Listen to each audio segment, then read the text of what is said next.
Salut, c'est Théo, bienvenue dans cette nouvelle vidéo. Aujourd'hui, je vais vous montrer comment faire pour créer une société offshore. On va voir en détail qu'est-ce qu'une société offshore, comment la créer.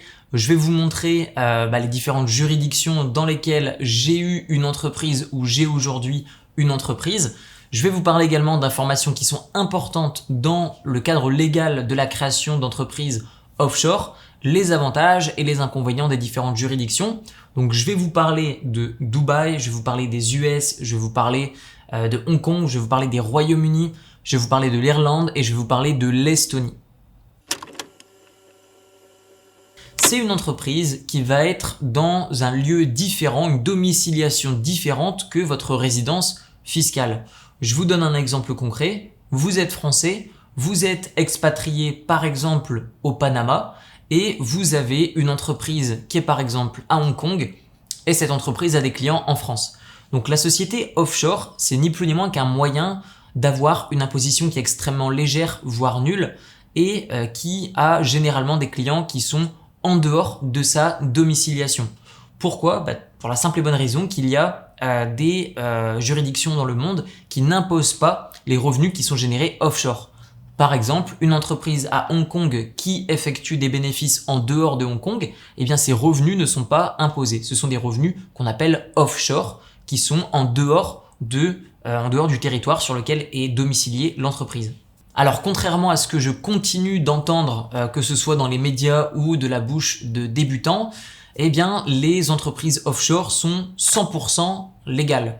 Cependant, il y a un certain cadre légal à respecter parce qu'il y a beaucoup de personnes qui vont créer des sociétés offshore simplement dans le but de cacher de l'argent, faire de la fraude fiscale et de l'évasion fiscale. Donc, il y a un certain cadre à respecter. Donc, je vous donne un exemple concret d'une création de société offshore et de son utilisation qui est illégale. C'est par exemple le fait qu'aujourd'hui, vous êtes résident fiscal français, vous avez une société en France et vous créez une société offshore et vous envoyez des fausses factures de votre société française vers votre société offshore et vous utilisez l'argent de cette société comme si c'était votre argent à titre personnel ou encore mieux, vous le reversez sur des comptes personnels à l'étranger et vous croyez que vous êtes blanc comme neige. Ça, c'est de l'évasion fiscale, c'est strictement interdit. Maintenant, j'aimerais vous donner des informations complémentaires mais que je juge extrêmement importantes. Déjà, premier point extrêmement important, c'est au niveau de la TVA. La TVA doit être redonnée en fonction de où est votre client final. Ça veut dire que je vois beaucoup de personnes qui ont des entreprises offshore et parce qu'elles ont des entreprises offshore, ne redistribuent pas la TVA. C'est illégal. Vous pouvez avoir une entreprise sur la Lune, sur Mars, peu importe, dans les eaux internationales, tout ce que vous voulez. Dès l'instant où votre client est français, c'est la TVA française qui doit être collectée et redonnée. Donc pour ça, comment est-ce qu'on fait ? Vous avez besoin d'avoir un comptable, d'avoir un intermédiaire qui va déclarer la TVA pour vous et qui va la reverser grâce à votre numéro de TVA intercommunautaire. Deuxième information importante, c'est les pays qui sont signataires du CRS. Le CRS, ça veut dire Common Reporting Standard, c'est ni plus ni moins qu'une standardisation de l'échange d'informations sur le plan bancaire qui a été mis en place par l'OCDE. Tous les pays ne l'ont pas signé, principalement ça va être les États-Unis qui ne l'ont pas signé, la plupart des autres pays l'ont signé et je vais vous donner des informations après concernant justement qui a signé cet accord d'échange d'informations. Donc en fonction également de la raison pour laquelle vous créez une société offshore, vous avez besoin de savoir si vous êtes anonyme ou pas au niveau de vos opérations financières. Un autre point qui est important concernant le choix de la juridiction de votre société offshore, c'est l'acceptation de Stripe ou d'un processeur de paiement qui vous convient, mais aussi de la facilité de l'ouverture de compte bancaire. Je vous donne un exemple, vous créez une société offshore dans un pays qui est éclaté parce que vous dites « Ah tiens, personne n'en parle », c'est peut-être parce que c'est pas une bonne solution.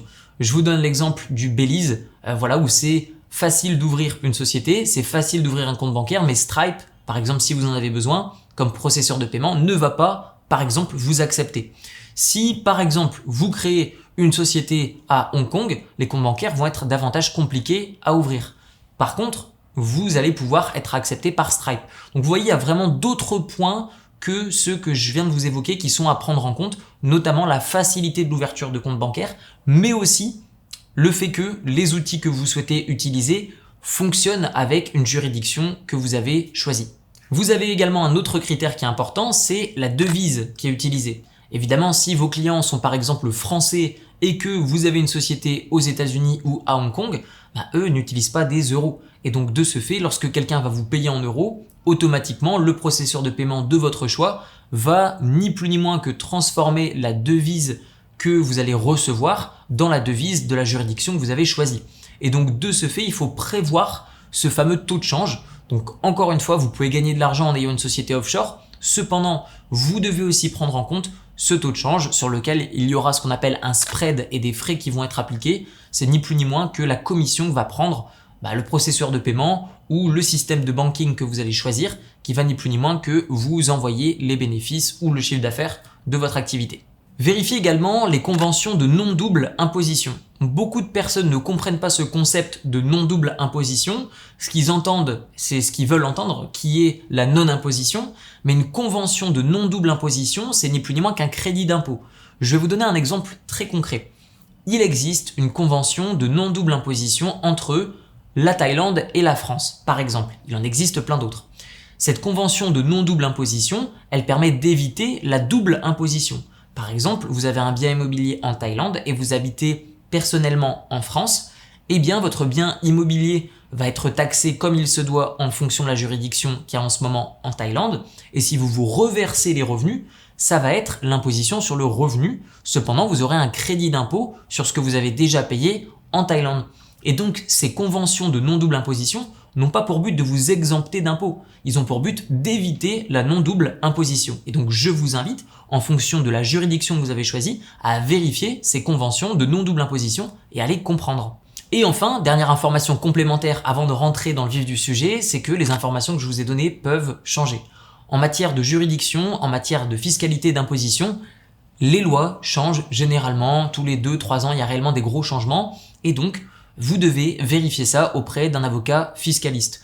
Tout ce que je vous dis, c'est ni plus ni moins que des informations qui sont trouvables sur Internet, que parfois j'ai expérimenté la plupart du temps. Donc en l'occurrence, j'ai une société à Dubaï, j'ai eu une société au Royaume-Uni, j'ai eu une société à Hong Kong, j'ai une société aux États-Unis et je n'ai pas de société en Estonie et je n'ai pas de société en Irlande. Donc je vais vous donner réellement les informations que j'ai eues et que j'ai utilisées au travers de mes différentes activités. Et tout ça sous le conseil fiscal d'avocats fiscalistes.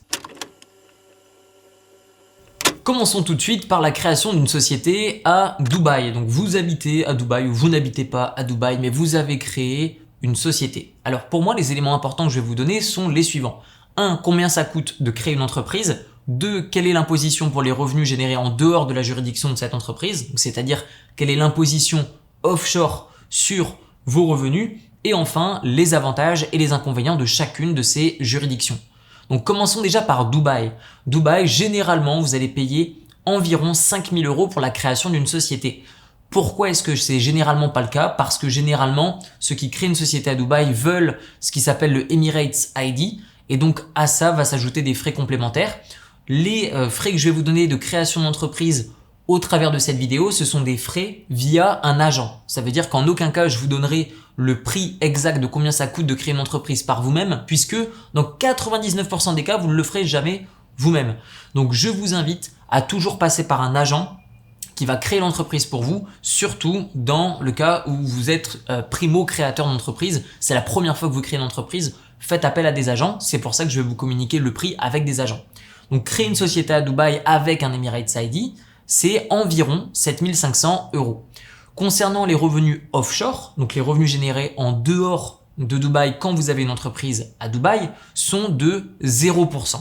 Maintenant, quels sont les avantages de créer une société à Dubaï ? Pour moi, le gros avantage, c'est surtout au niveau de la devise, qui est corrélée à l'US dollar. Donc généralement, un US dollar vaut environ 0,27 dirhams des Émirats.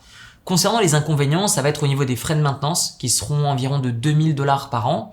Vous avez aussi le fait que l'ouverture de compte bancaire à Dubaï n'est pas la plus facile. Donc c'est pour ça qu'il est intéressant de passer par un agent et de le payer lorsqu'il a ouvert les comptes bancaires. Donc d'abord le payer pour la création de l'entreprise, le payer ensuite pour le fait d'avoir émis votre Emirates ID et enfin le payer pour l'ouverture de compte bancaire.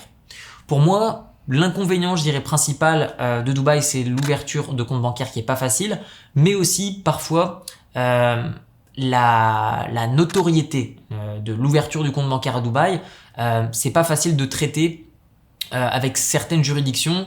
Par exemple, vous avez une société à Dubaï, vous avez des clients à Singapour, la banque à Singapour va prévenir vos clients en disant bon voilà, vous envoyez de l'argent à Dubaï, faites quand même attention. Donc voilà, c'est à prendre en compte. C'est pas la plus belle des juridictions de Dubaï, mais c'est pas non plus la plus mauvaise. Je trouve que c'est ok, mais c'est à prendre dans la balance de votre choix de juridiction.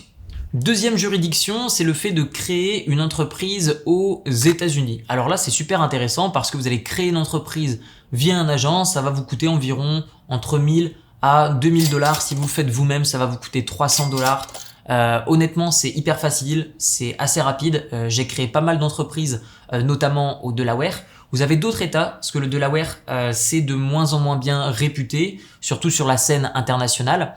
Ce qui est très intéressant, c'est que l'ouverture de compte bancaire est extrêmement facile dans des banques qui sont en ligne. Cependant, pour ce qui est l'ouverture de compte bancaire physique, par exemple chez Bank of America pour une entreprise qui est au Delaware, il va falloir commencer à se déplacer. Il y a d'autres states qui sont aux États-Unis qui proposent la création de sociétés offshore. Vous avez le Wyoming et vous avez New Mexico.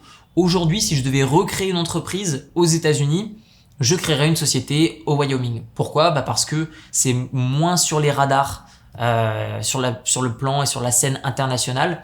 L'ouverture de compte bancaire est identique que dans d'autres États des États-Unis.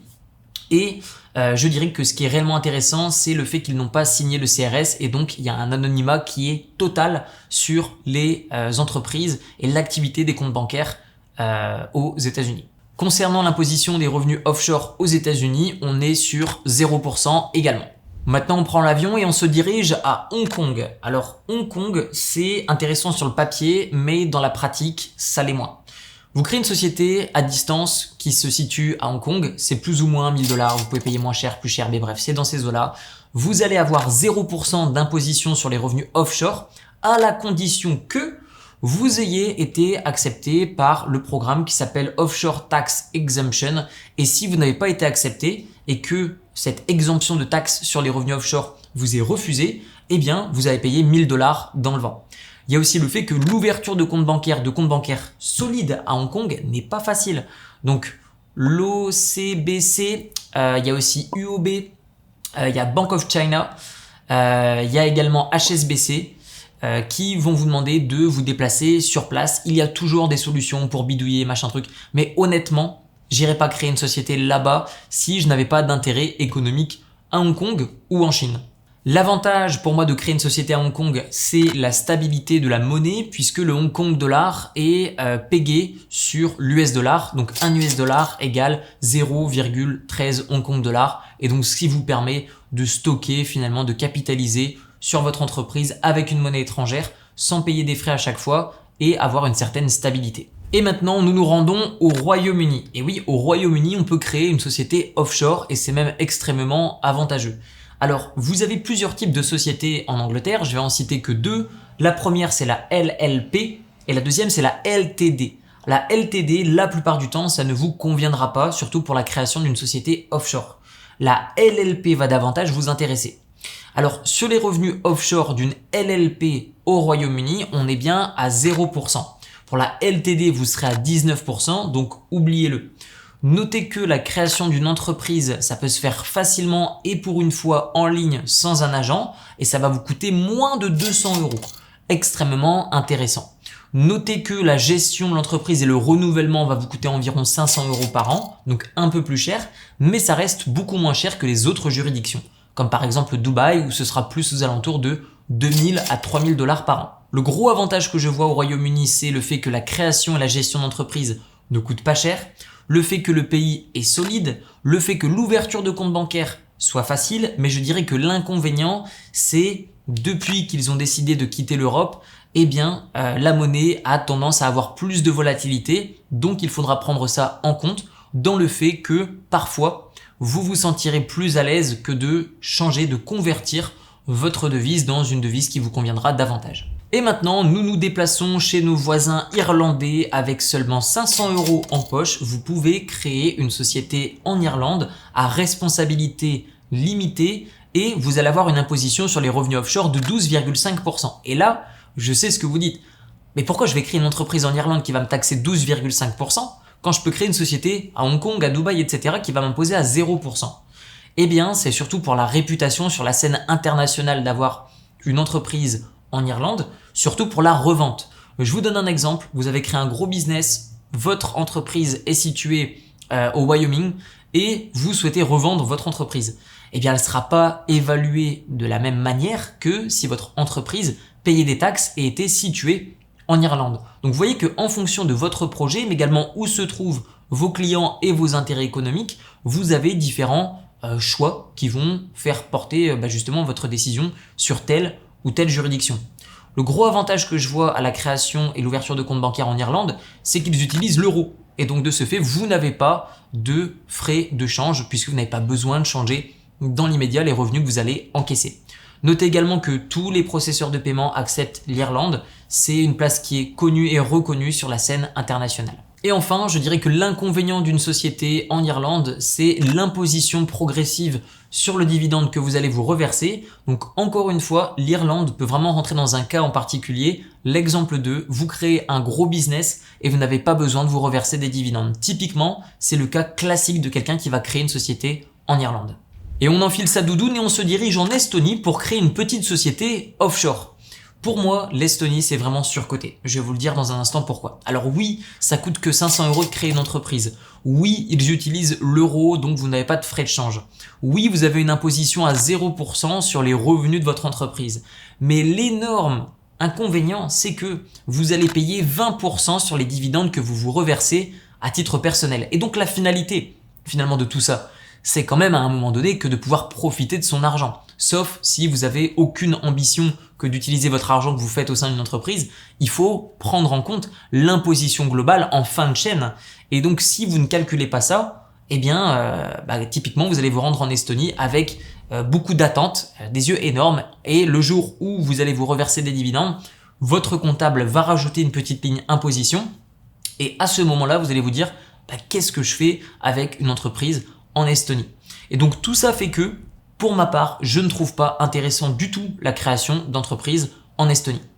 Donc si je devais faire une petite sélection des différentes juridictions, eh bien je dirais qu'aujourd'hui, les États-Unis et les Royaumes-Unis sont les deux juridictions les plus intéressantes sur la création de sociétés offshore. Mais encore une fois, c'est en fonction de votre situation et de votre business.